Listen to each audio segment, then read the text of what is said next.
My stepmother-in-law won't allow my father-in-law to eat anything with garlic or onions, not even garlic powder or onion powder. She claims that it hurts his stomach. So, whenever they're in town and come over for dinner, I refrain from using garlic or onions, which is frustrating because I use those in just about everything I cook. For a little backstory about my stepmill's cooking, she makes the blandest food. Once, we went to her Thanksgiving dinner. She cooked the turkey around noon, cut it up, and had it out around 3, but no one was allowed over until 5 p.m.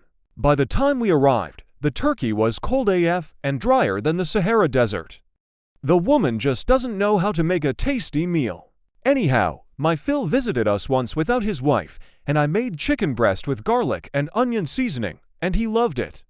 Nothing happened to him after he ate it. He told me that he can eat garlic and onions if they're cooked. But for some reason, when he's around his wife, both of those ingredients are not to be used. They visited before Christmas, and we planned a dinner at my house. My SMIL made it a point to call me to remind me not to use garlic or onions. She also called my wife to remind me not to use garlic or onions. I was so annoyed that she made it a point to remind us not to use the 2 ingredients after years of her constantly reminding us.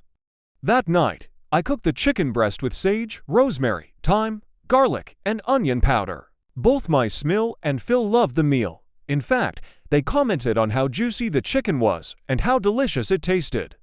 It turns out they both like garlic and onions but, for some reason, just have an issue with it. Also, neither one of them got sick.